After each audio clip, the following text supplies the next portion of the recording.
Hello everyone, this is Jagdish. Welcome to my channel. आज के video में हम करने जा रहे हैं PYQ। जो पहला वीडियो मैंने डाला है पावर शेयरिंग का डिटेल में एक्सप्लेनेशन। अभी इस वीडियो में हम पावर शेयरिंग पे कौन से क्वेश्चन पहले पूछे गए और कौन से क्वेश्चन इस बार पूछे जाने वाले हैं। कुछ गिने चुने क्वेश्चन है इस चैप्टर पे, वही क्वेश्चन बोर्ड में हर बार रिपीट होते हैं और उसमें से ही कोई एक दो क्वेश्चन बोर्ड पूछता है, तो वही क्वेश्चन यहाँ पे हम डिटेल में डिस्कस करेंगे। इससे पहले हम स्टार्ट करते हैं एक उड़ान सीरीज हमने जो स्टार्ट की है उसके बारे में मैं आपको बताना चाहता हूं कि उड़ान सीरीज है क्या। उड़ान सीरीज एक टेक ऑफ है। It is a take off. एक एसएसटी का जर्नी रहेगा जो कि एंड होगा आपका 95 मार्क्स के आगे जाने के बाद ही, क्योंकि इस जर्नी में हम पूरा 10th का एसएसटी का सारे चैप्टर को डिटेल में डिस्कस करेंगे और उसके साथ उस पे कैसे क्वेश्चन इस बोर्ड में आने वाले उसको भी हम डिस्कस करने वाले हैं। तो ये पूरा उड़ान सीरीज रहेगा। इस सीरीज में आपको दिसंबर तक बने रहना है। पूरा एसएसटी को हम कवर करेंगे, राइट। तो इस वीडियो को स्टार्ट करते हैं। इस वीडियो में हम डिस्कस करने वाले कि कौन से प्रीवियस ईयर क्वेश्चन या कौन से क्वेश्चन बोर्ड में पावर शेयरिंग चैप्टर पे आने वाले, राइट। तो हम पहले डिस्कस कर लेते हैं हमने किया क्या था ना। लास्ट वीडियो में हमने क्या किया था, पावर शेयरिंग। ओके, इसका डेफिनेशन हमने किया। Okay, what is mean by the power sharing. Okay, उसके बाद हमने दो केस स्टडी को पढ़े। पहला बेल्जियम और दूसरा श्रीलंका। ओके, दोनों के केस में हमने इसका इथनिक कॉम्पोजिशन देखा। ओके, ये पूरा सेक्शन हमने डिस्कस किया। उसके बाद हमने एनालाइज किया चीजों को कि क्या पॉसिबिलिटी बन सकती है, क्या यहाँ पे कॉन्फ्लिक्ट होगा या यहाँ पे कॉन्फ्लिक्ट होगा। तो दोनों के केस में हमने अलग अलग पॉइंट देखे। यहाँ पे हमने अकोमोडेशन देखा। अकोमोडेशन मतलब यहां पे पावर को शेयर किया गया है, इसलिए वहां पे कोई कॉन्फ्लिक्ट नहीं हुआ। ओके, और दूसरे के केस में हमने देखा मेजोरिटेरियनिज्म। ओके, ये पूरा एक सेक्शन चैप्टर का कंप्लीट हो जाता है जहां पे हमने दोनों केस स्टडी को डिस्कस किया और उसके बाद हमने दोनों केस में क्या हुआ, यहाँ पे अकोमोडेशन हुआ, यहाँ पे मेजोरिटेरियनिज्म। मतलब श्रीलंका के केस में हमें सिविल वॉर देखने को मिला क्योंकि वहां पे सिन्हाला और तमिल के बीच में कॉन्फ्लिक्ट देखने को मिला क्योंकि वहां पे पावर को शेयर नहीं किया गया था। ओके, उसके बाद हमने डिस्कस किया why power sharing is desirable. भैया पावर शेयरिंग जरूरी क्यों है ना, क्योंकि हमने उसमें बहुत सारे पॉइंट देखे जैसे कि it is spirit of democracy. Democracy में पावर शेयरिंग के बिना डेमोक्रेसी वो डेमोक्रेसी नहीं रहती, वो वीक डेमोक्रेसी होती है, राइट। दूसरा हमने देखा था कि पावर शेयर जब करते तो उससे पॉलिटिकल स्टेबिलिटी बनी रहती है हर एक कम्युनिटी में। अगर किसी एक कम्युनिटी को पावर नहीं मिलती है तो वो पावर लेने की कोशिश करता है, इसमें कॉन्फ्लिक्ट क्रिएट होता है और दो कम्युनिटी में क्या हो जाता है, सिविल वॉर हो जाता है, राइट। तो हमने दोनों के केस में देख लिए accommodation, majoritarian, why power sharing. Last हमने टॉपिक देखा था फॉर्म्स।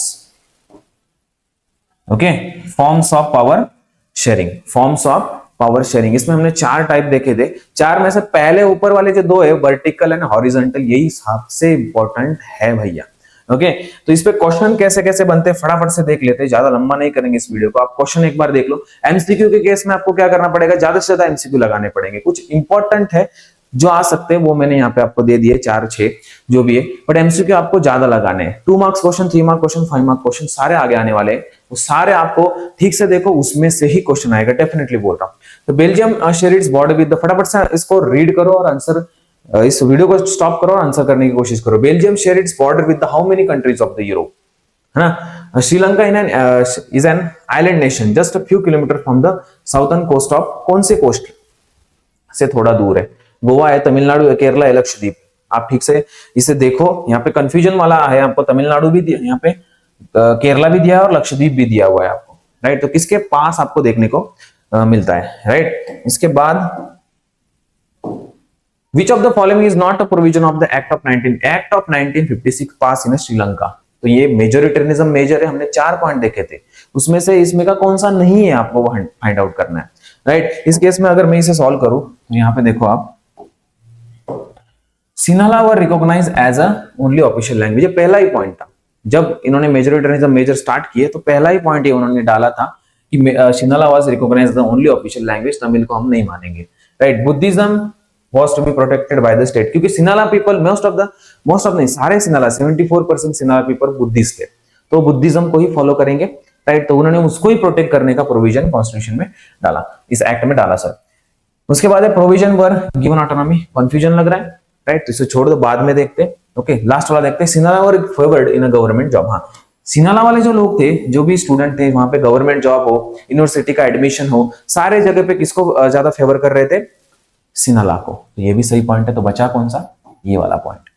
ओके, तो आंसर आपका यही रहेगा कि ये वाला पॉइंट वहां पे उस एक्ट में मेंशन नहीं है। ओके, इस तरीके से एलिमिनेशन मेथड से भी आपको इसे आप अच्छे तरीके से सॉल्व कर सकते हो। What does the Eelam stand for, या एलम है क्या? ये चारों ऑप्शंस आपके सामने दिए हुए हैं, काफी कंफ्यूज किया है, बहुत ए और बी भी दिया हुआ है, राइट। कई बार ऐसे क्वेश्चन कंफ्यूजिंग भी होते हैं और मोर इजी भी होते हैं, क्योंकि इसमें से अगर बी गलत है तो ये पूरा डी वाला जो सेक्शन है वो पूरा गलत हो जाता है, राइट। उसके बाद नेक्स्ट है, which of the following government in Belgium has the power regarding cultural educational language related issues, है ना। कौन से लैंग्वेज के लोग थे उसमें, कम्युनिटीज थे बेल्जियम में, राइट। तो हमने देखा था डच थे, फ्रेंच थे, जर्मन थे। ओके, तो फ्रेंच और डच को कैपिटल में सिमिलर पावर मिल गई थी, इक्वल पावर। ओके, और पूरे कंट्री लेवल पे भी डच और फ्रेंच को इक्वली मिनिस्टर इन्होंने डिवाइड किए थे, ये हमने देखा था वहां पे। आप पिछला वीडियो जाके देखिए, बहुत ही डिटेल में डिस्कस किया है, उस वीडियो को देखिए और इस क्वेश्चन को सॉल्व करने की कोशिश करिए। तो यहाँ पे जर्मन को पावर नहीं मिला था, जर्मन, राइट, जर्मनी स्पीकिंग जो लोग थे वहां पे इनको पावर नहीं मिला था। तो इस केस में इन्होंने कम्युनिटी गवर्नमेंट को बनाया था। कौन सा? कम्युनिटी गवर्नमेंट को। अगर इसे मैं इलिमिनेशन मेथड से सॉल्व करूं तो कम्युनिस्ट गवर्नमेंट ये कोई मेंशन नहीं किया गया है पूरे चैप्टर में, तो इसे आप इलिमिनेट ही कर दिए पूरी तरीके से, ये तो हो ही नहीं सकता। सेंट्रल हो ही नहीं सकता, राइट। एक ही है जो अलग तरीके से इस चैप्टर में डिस्कस किया गया है, community government, right. Community level पे डच कम्युनिटी का अलग गवर्नमेंट रहेगा, फ्रेंच का अलग रहेगा, जर्मन का अलग रहेगा। तो आंसर आपका यही रहेगा, ठीक है। तो हेडक्वार्टर आप बता दो फटाफट से कि हेडक्वार्टर कहाँ है। Headquarter of Brussels, the headquarter of dash dash is situated in Brussels. कौन सा है? United Nation. ये भी आप कर सकते हो, यूनाइटेड नेशन पूरे चैप्टर में नहीं है, वर्ल्ड ट्रेड ऑर्गेनाइजेशन पूरे चैप्टर में डिस्कस नहीं किया गया है। तो सी अगर नहीं है तो ये भी डी भी नहीं रहेगा। तो इस तरीके से आपका आंसर है यूरोपियन यूनियन। तो सबसे पहले टारगेट करो एक ऐसे ऑप्शन को जो हो ही नहीं सकता, उसको पूरा एलिमिनेट ही कर दो। ऐसे दो एमसीक्यूज या दो वहां के जो ऑप्शंस होते हैं वो नहीं होते, पूरी तरीके से टॉपिक से अलग ही होते हैं, तो उसको एलिमिनेट कर दो और 50-50 चांसेस दो वाले जो ऑप्शन और बचे हुए उसमें आप कंपेयर करने की कोशिश करो, जिससे आपके एमसीक्यू ज्यादा से ज्यादा राइट आएंगे। ओके, उसके साथ the government in which power is shared by the two और more political parties known as. दो पॉलिटिकल पार्टी जब साथ में आते तो डेफिनेटली इसे कोलिशन गवर्नमेंट बोला जाता है। तो फटाफट से आप आंसर करो। There are countries in which the constitution clearly lays down the power of different level of government, this is called as different level, भाई, है ना। यहां पे क्या बताया गया आपको? Power in different level of the government. और जब लेवल की बात आती है तो वहां पे फेडरलिज्म आता है, राइट। तो कॉन्सेप्ट अगर क्लियर है तो डेफिनेटली आप तुरंत उसको क्या कर सकते हो? आंसर कर सकते हो। This is the federal division of power. Okay, unitary में पावर को शेयर नहीं होता है तो ये एलिमिनेट हो जाता है। लीगल डिवीजन ऑफ पावर ये कोई होता ही नहीं है। ऑथोरिटेरियनिज्म डिवीजन ऑफ पावर ये कोई होता भी नहीं है, राइट। तो बसता क्या है? Federalism, federal division of power. Okay, short question में 4 से 6 ही दूंगा। इथनिक मेजोरिटेरियनिज्म, इथनिक क्या? It is a social division जहां पे उनका कल्चर सिमिलर रहेगा, फिजिकल अपीयरेंस सिमिलर रहेगा, उनकी नेशनलिटी और रिलीजन सिमिलर होने की जरूरत नहीं है, फिर भी वो लोग सारे साथ में रह रहे, तो वो एक इथनिक ग्रुप का पार्ट है, तो उसे इथनिक बोला जाता है। हमने डिटेल में डिस्कस किया, आप जाके देख सकते हो। Okay, it is a social division, right. Majoritarianism में हमने देखा कि पर्टिकुलर कंट्री में कोई मेजोरिटी में होता है, कोई माइनॉरिटी में होता है, ठीक है। Majority, minority. मेजोरिटी मतलब क्या होता है? जिनकी पॉपुलेशन क्या है? ज्यादा है। माइनॉरिटी मतलब जिनकी पॉपुलेशन क्या है? कम है।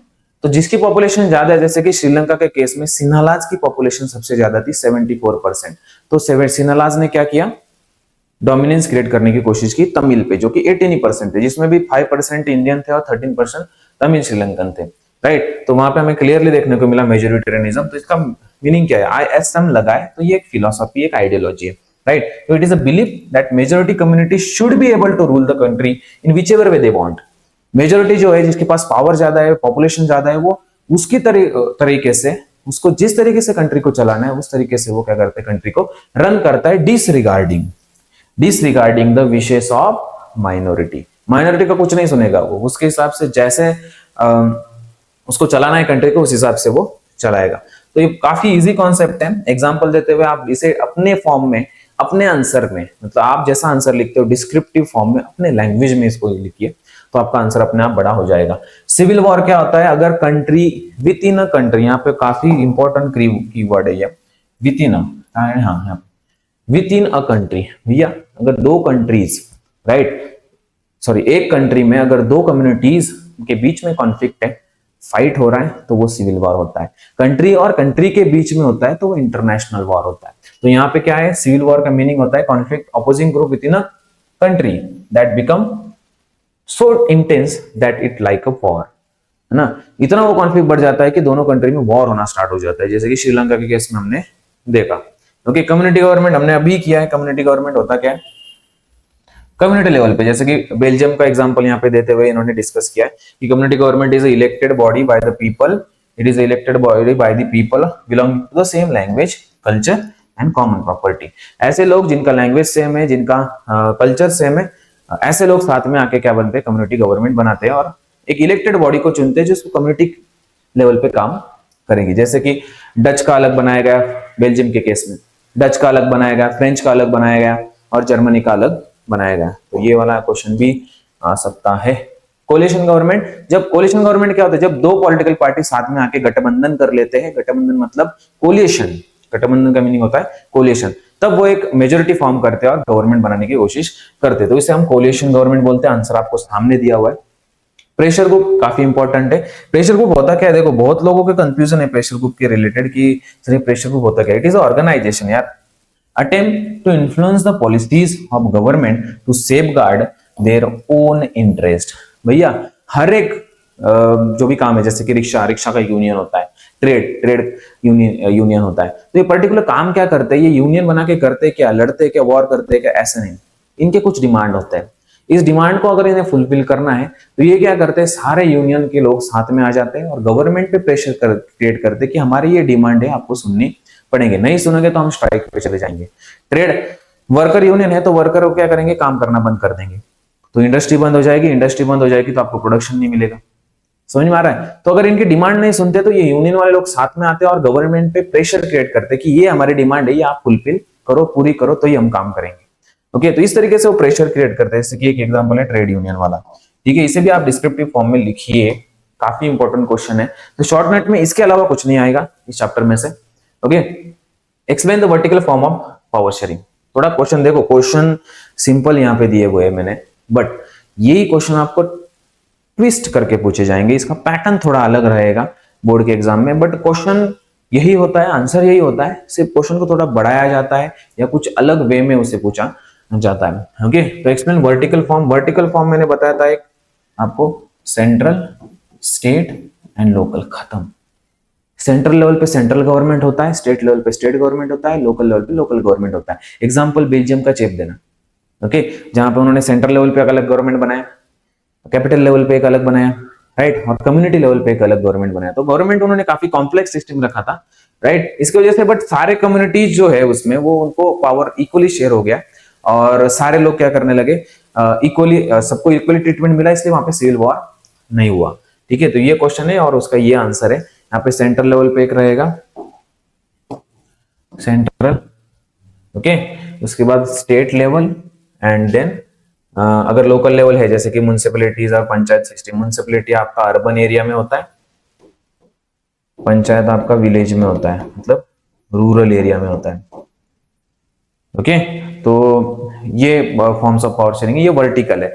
अगर वर्टिकल है तो हॉरिजॉन्टल भी आएगा। जो फॉर्म्स ऑफ पावर शेयरिंग में हमने किया था, वर्टिकल भी किया, हॉरिजॉन्टल भी किया हमने, प्रेशर ग्रुप वाला भी किया, सारे 4 फॉर्म्स ऑफ पावर शेयरिंग हमने किए। उसमें के पहले 2 वाले इंपॉर्टेंट है, उस पर क्वेश्चन ज्यादा आए हुए, तो आप ये दोनों ठीक से लगाओ। What do you understand by the horizontal? मैंने ये हॉरिजॉन्टल वाला, हॉरिजॉन्टल में आपका क्या रहेगा, judiciary, okay, judiciary, legislature, executive, तीनों का अच्छे से एक्सप्लेन करो कि ये horizontal forms of power sharing है। ओके, ये क्वेश्चन भी बहुत इंपॉर्टेंट है। उसके साथ give reason why power sharing is desirable. ये मैंने दोनों रीजन बताए, इसके 2 पार्ट है। प्रूडेंशियल रीजन क्या है, हाँ भाई, पॉलिटिकल स्टेबिलिटी क्या करता है, मेंटेन करके रखता है। It reduce the conflict between 2 communities. Power sharing जरूरी क्यों है? आप सोचो ना, अभी पावर को अगर शेयर किया जा रहा है, ये क्यों जरूरी है ना? आप कॉमन सेंस से भी लिख सकते हो कि कॉन्फ्लिक्ट क्रिएट ना हो, इसके वजह से पावर शेयरिंग करो। डेमोक्रेसी पावर शेयरिंग के बिना नहीं चल सकती, that's why power sharing is desirable. बहुत कॉमन सेंस वाले अगर ठीक से समझ जाओ ना इसको, तो ये कोई हार्ड नहीं है। तो ये भी क्वेश्चन, ये वाला क्वेश्चन वैसे बहुत बार पूछा गया है, why you reason power sharing, why power sharing is desirable, या why power sharing is desirable. Okay, ऐसे क्वेश्चन अलग अलग तरीके से वो आपको पूछ सकते हैं। ठीक है,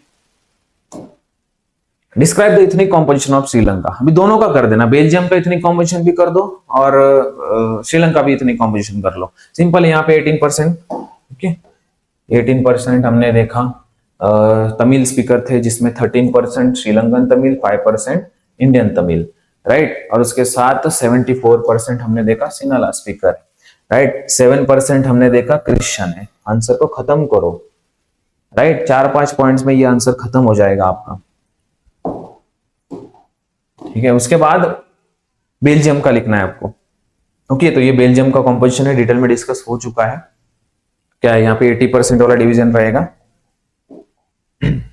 ये ब्रसेल के केस वाला है। ओके, यहाँ पे 40% है, 1% जर्मन है, 59% डच लैंग्वेज, जो कि इनका रीजन भी बताया गया है, फ्लेमिश रीजन में है।